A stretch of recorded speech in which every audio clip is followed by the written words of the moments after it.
Have you ever experienced a horror story? I have. And I'm gonna tell you before I'm next.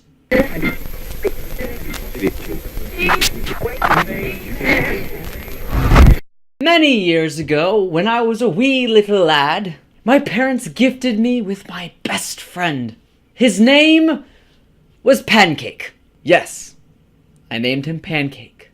Here he is. His name is Pancake because, well, he's flat, like a pancake. Although he looks way more like packed up ground meat. But that would have been a weird name to call your best friend, wouldn't it? It was friendship at first hug. Finally, I had a friend that would never leave. That could never leave. He protected me, made me feel safe. His hedge of protection was tenfold greater than an actual hedge. That's more than I can say about my dad's teddy bear.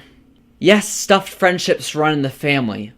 You have a problem with that? You see, when my dad was a wee little lad, his parents gifted him with a best friend of his own. That was all cute and happy back then, but put a bear through enough experiences,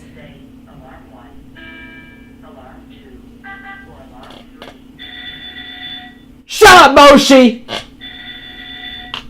Stupid alarm clocks. But put a bear through enough experiences, and his heart is hardened. Times were tough for that poor foe mammal. The years had left him scarred. His soft skin tore and his brown eyes broke. Surgery after surgery was performed upon this suffering creature. Although most would say he looks fine, I've seen sides of him no man should see with his optic nerve balls. You see, I believe that with every break, with every tear, and with every stitch, his soul crawled its way into reality. I say this because he watches me. Jokes aside, his eyes follow me. Have you ever been in an empty room and felt like someone was watching you? I have. Every time I got on the computer in my parents' room, that wretched creature would pinpoint my fear glands with his beady spherical death glares. I would try to look away, but resistance was futile. I had to look back to make sure he hadn't moved. I felt like there was some sort of red light, green light voodoo going on here. And if I didn't keep a constant red light, that brown cretin would rip me limb from limb. My eye contact stayed strong, as evidenced by my presence here today. Some of us were not so lucky. One day, when I was home all alone, I awoke. I traversed my normal routines in the morning, meaning I just put some pants on. I walked into my parents' room to go on a little runaroo on the old elliptical machine. What I come to find, utter terror. Pancake, my best childhood friend. Dare I say the little brother I never had. The one that had protected me for years was smothered between the leg of the machine and the machine itself. The life force of this tiny innocent bear had been sucked out of his floppy body by this giant death contraption. Was this some sort of Ursa Day suicide? Was it something I said to him as a child that would bring upon this need to take his own fragile life?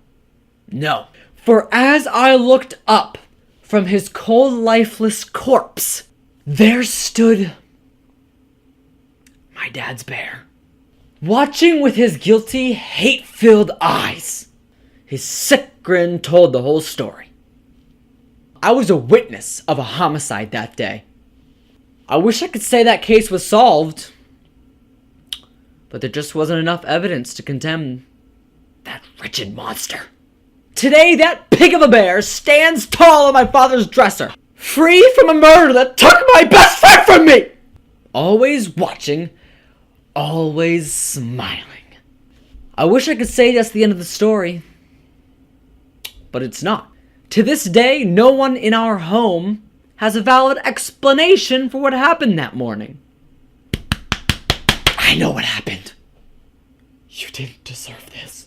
When you see your friends next, cherish them while you can. because you never know when a 40-year-old hellbear will bring his paws of darkness upon them. As always, have a great day.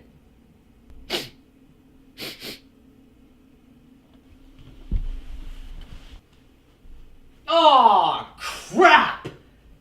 Literally! There's poop in my sister's bedroom! And there's no one home to clean it up but me!